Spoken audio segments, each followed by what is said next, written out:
अब 1857 के विद्रोह के बाद और पहले बहुत सारे आंदोलन हुए, अन्य आंदोलन। इसमें हम लोग उसको देखेंगे जो कि उससे रिलेटेड क्वेश्चन एग्ज़ाम में काफ़ी आते हैं। और जैसे नील आंदोलन है, सन्यासी विद्रोह है।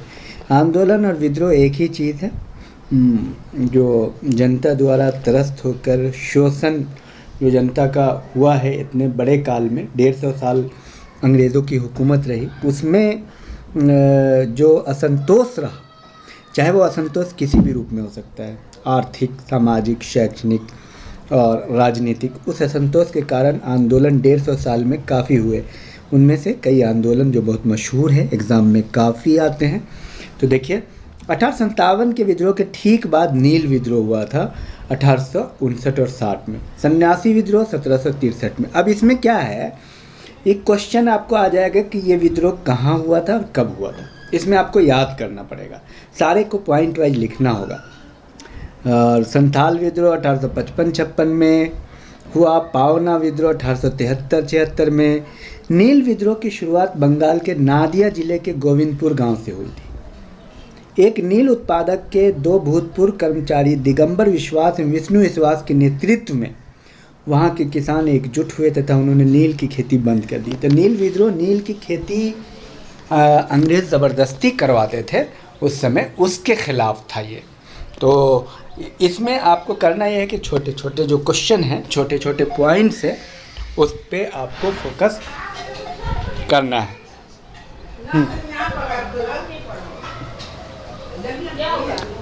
1860 का नील आंदोलन नादिया, पावना, खुलना, ढाका, मालदा, दिनाजपुर आदि क्षेत्रों में फैल गया। नील आंदोलन बहुत व्यापक आंदोलन था जो विभिन्न क्षेत्रों में फैल गया।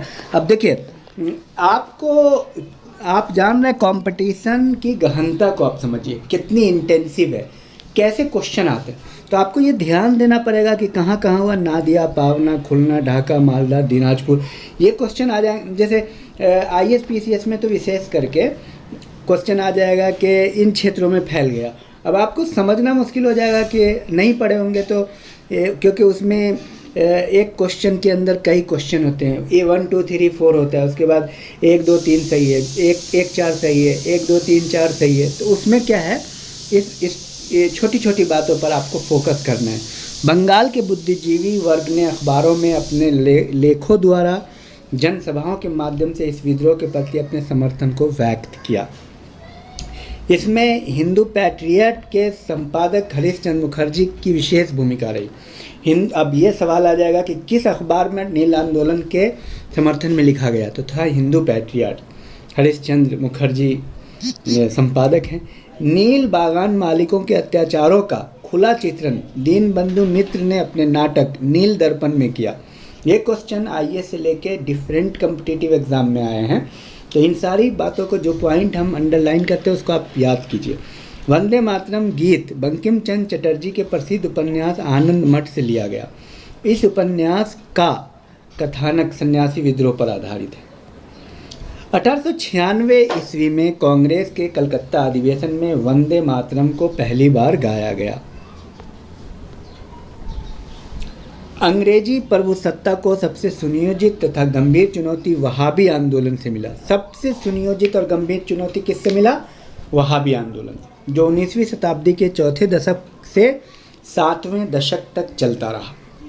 राय बरेली के सैयद अहमद बरेलवी भारत में इस आंदोलन के प्रवर्तक थे। ये बहुत महत्वपूर्ण है, वहाबी आंदोलन। वो अरब के अब्दुल वहाब से प्रभावित हुए, परंतु अधिक प्रभाव दिल्ली के एक संत शाह वलीउल्लाह सैयद अहमद बरेलवी के प्रयत्नों से शाह वलीउल्लाह का था। सैयद अहमद बरेलवी के प्रयत्नों से इस आंदोलन को विचारधारा शीघ्र ही काल उत्तर पश्चिमी सीमा प्रांत, बंगाल, बिहार, मध्य प्रांत आदि में फैल गया। तो प्रवर्तक इसके थे राय बरेली के सैयद अहमद बरेलवी, और ये प्रभावित थे अब्दुल वहाब से और शाह वलीउल्लाह से। कुछ समय के लिए इन्होंने 1830 में पेशावर पर कब्जा कर लिया और अपने नाम के सिक्के चलवाए, किंतु अगले वर्ष बालाकोट की लड़ाई में मारे गए। सैयद अहमद बरेलवी की मृत्यु के बाद पटना इस आंदोलन का केंद्र बन गया। समझ लीजिए, बहुत महत्वपूर्ण है ये। पहले सैयद अहमद बरेलवी, उसके बाद इस आंदोलन का केंद्र बाद में पटना। इस अवधि में आंदोलन का नेतृत्व मौलवी कासिम, विलायत अली, इनायत अली, अहमदुल्ला आदि ने किया। अब सवाल ये पैदा होता है कि इसमें सवाल कैसे बनते हैं। कि इसमें सवाल बनेंगे कि इनमें से कौन इस आंदोलन के वहाबी आंदोलन के नेतृत्वकर्ता नहीं थे। और उसमें दे देंगे मौलवी कासिम, विलायत अली, इनायत अली, अहमदुल्ला, और पांचवा कोई और दे देंगे, तो आपको उसमें से छांटना पड़ेगा। पटना के अतिरिक्त हैदराबाद, मद्रास, बंगाल, यूपी, बम्बई में भी इस आंदोलन की शाखाएं स्थापित की गई। और इससे मिलता जुलता आंदोलन कूका आंदोलन वहाबी आंदोलन से बहुत कुछ मिलता था। दोनों धार्मिक आंदोलन के रूप में आरंभ हुआ। वहाबी आंदोलन भी धार्मिक आंदोलन था, क्योंकि धार्मिक असंतोष भी था। अंग्रेज जो है ना, धर्म पर भी प्रभाव छोड़ रहे थे, ईसाई धर्म का प्रचार कर रहे थे। इससे लोग बहुत ज़्यादा त्रस्त हो चुके थे। बाद में राजनीतिक आंदोलन के रूप में यह परिवर्तित हो गया। तो कूका आंदोलन की प्रकृति और वहाबी आंदोलन की प्रकृति एक जैसी है, जिसका सामान्य उद्देश्य अंग्रेजों को देश से बाहर निकालना था। इन दोनों आंदोलन का पश्चिमी पंजाब में कूका आंदोलन की शुरुआत 1840 में हुई। भगत जवाहर मल द्वारा की गई। इस भगत जवाहर मल है कूका आंदोलन के नेतृत्वकर्ता, जिन्हें मुख्यतः सियान साहब के नाम से पुकारा जाता है। इनका उद्देश्य सिख धर्म में प्रचलित बुराइयों और अंधविश्वासों को दूर कर इस धर्म को शुद्ध करना था। 1872 ईस्वी में इस आंदोलन के नेता राम सिंह को रंगून निर्वासित कर दिया गया, जहां इनकी 1885 में मृत्यु हो गई। पागलपंथ एक अर्ध धार्मिक संप्रदाय था, जिसे उत्तरी बंगाल के करम शाह ने चलाया था। करम शाह के पुत्र तथा उत्तराधिकारी टीपू धार्मिक और राजनीतिक उद्देश्य से प्रेरित था। उसने जमींदारों के द्वारा मुजारों यानी टेनेंट पर किए गए अत्याचारों के विरुद्ध आंदोलन किया। तो ये सारे पॉइंट को आप लिखिए और उसको याद कीजिए। 1825 ईस्वी में टीपू ने शेरपुर पर अधिकार कर लिया तथा राजा बन बैठा। वो इतना शक्तिशाली हो गया कि ये टीपू अलग है टीपू सुल्तान से, इस बात का ख्याल रखिएगा। वो इतना शक्तिशाली हो गया कि स्वतंत्र सत्ता का प्रयोग करने लगा और प्रशासन को चलाने के लिए उसने एक न्यायाधीश, एक मजिस्ट्रेट, एक कलेक्टर नियुक्त किया। फराजी लोग बंगाल के फरीदपुर के हाजी शरीयतुल्लाह द्वारा चलाए गए संप्रदाय के अनुयायी थे। ये लोग अनेक धार्मिक, सामाजिक तथा राजनीतिक आमूल परिवर्तनों का प्रतिपादन करते थे। शरीयतुल्लाह के पुत्र दादू मियाँ बंगाल से अंग्रेजों को निकालने की योजना बनाई। तो आपको क्या क्या याद करना है? फरायजी आंदोलन, फरायजी लोग बंगाल के फरीदपुर के हाजी शरीयतुल्लाह द्वारा चलाए गए और उनके पुत्र दादू मियाँ ने बंगाल में अंग्रेजों के निकालने की योजना बनाई। ये विद्रोह 1838 से 60 के दौरान चलता रहा। अंत में इस संप्रदाय के अनुयायी वहाबी आंदोलन में सम्मिलित हो गए।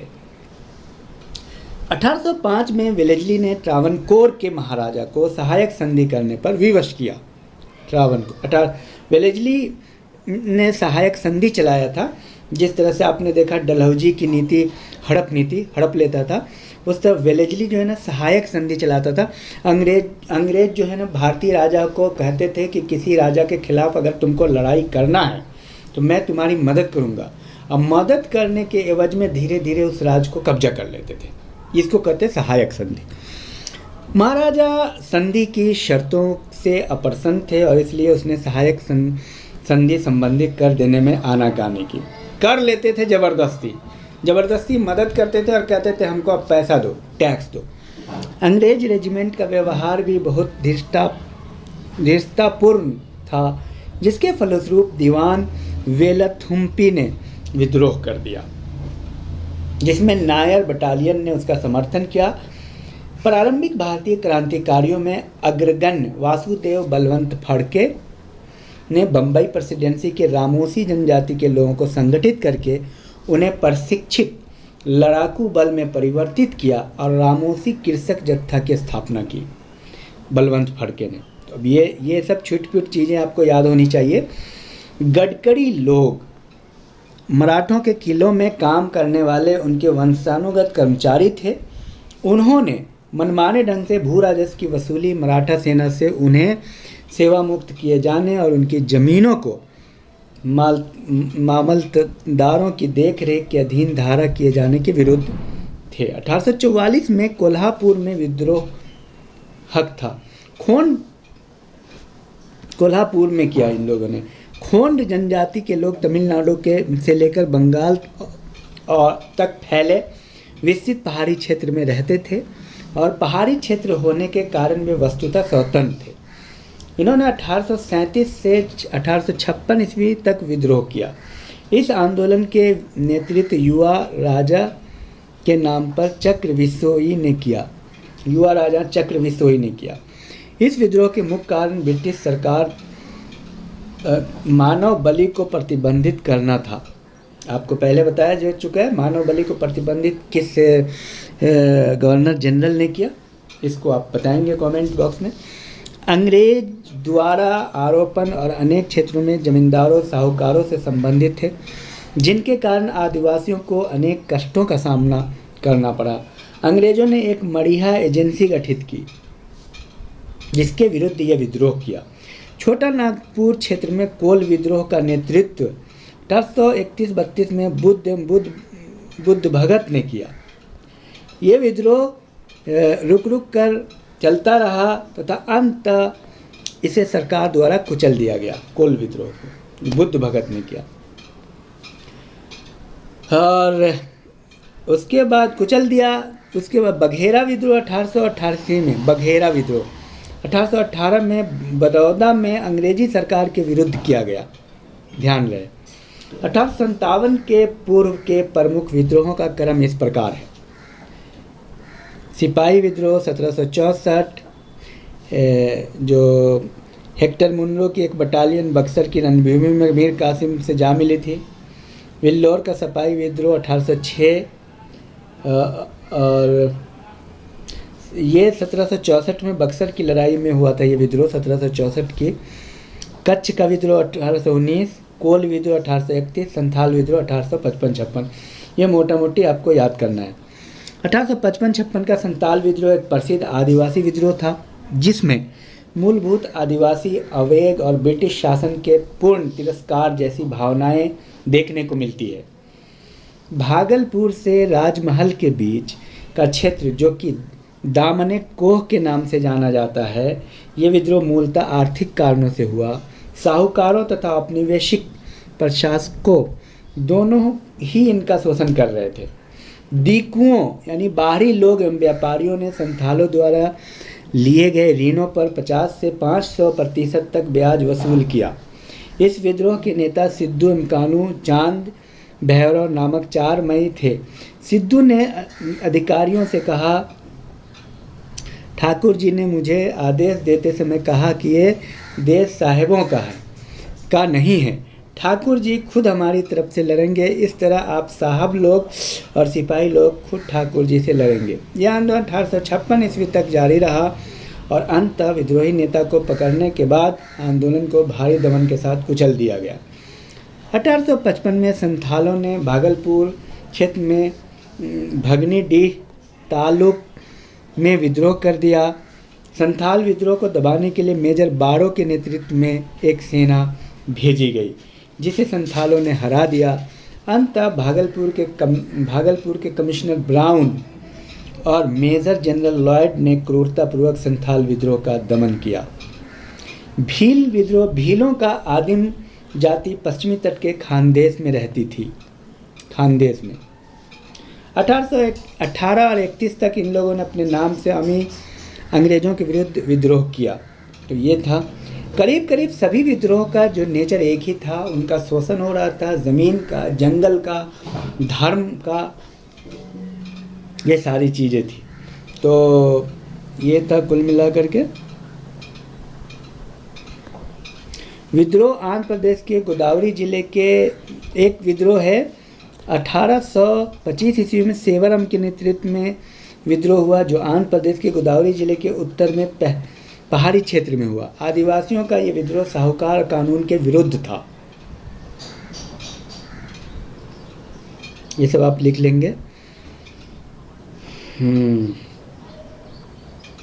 ठक्कर थापा ने जनजातीय लोगों के संबंध में आदिवासी का प्रयोग किया था। आदिवासी ठक्कर थापा ने हरिजन सेवक संघ के महासचिव थे। विद्रोह 1820 से 21 में हुआ, जिसका केंद्र बिहार का चाल परगना था। खैरवार आदिवासी आंदोलन भागीरथ माझी के 1874 में हुआ। संबलपुर की गद्दी दावेदार सुरेंद्र ब्रिटिश विरोध आंदोलन का नेतृत्व किया। 1862 ईस्वी में उसने समर्पण कर दिया। मोपला विद्रोह केरल के बहुत महत्वपूर्ण है। मालाबार क्षेत्र में 1921 में हुआ। यहाँ पर काश्तकार अधिकतर बटाईदार और जमींदार हिंदू थे। ये आंदोलन जमींदार शोषण के खिलाफ था। अहोम विद्रोह 1828 में प्रारंभ हुआ। नेता गोमधर कुंवर थे। ताना भगत आंदोलन का प्रारंभ उरांव आदिवासियों के मध्य वर्ष 1914 में छोटा नागपुर में हुआ। इस आंदोलन के नेतृत्वकर्ता जतरा भगत, बलराम भगत और देवमेनिया आदि थे। तो ये रहा कुल मिलाकर के। और इस वीडियो के डिस्क्रिप्शन में और कमेंट में पूरी हिस्ट्री की सीरीज़ है, एनसीईआरटी की सीरीज़ है, उसको आप कर लेंगे। एमसीक्यू है, ये काम आप ज़रूर कर लें। और कोई अगर कंटेंट नहीं समझ में आ रहा है तो आप बताएंगे, मैं फिर से उस पर विचार करूँगा। और डिफरेंट बुक से ये कंटेंट बनाए गए हैं जो काफ़ी महत्वपूर्ण हैं, तो इसलिए कई बार रिपीट भी हो जाते हैं, तो कोई बात नहीं, इसको आप करिए।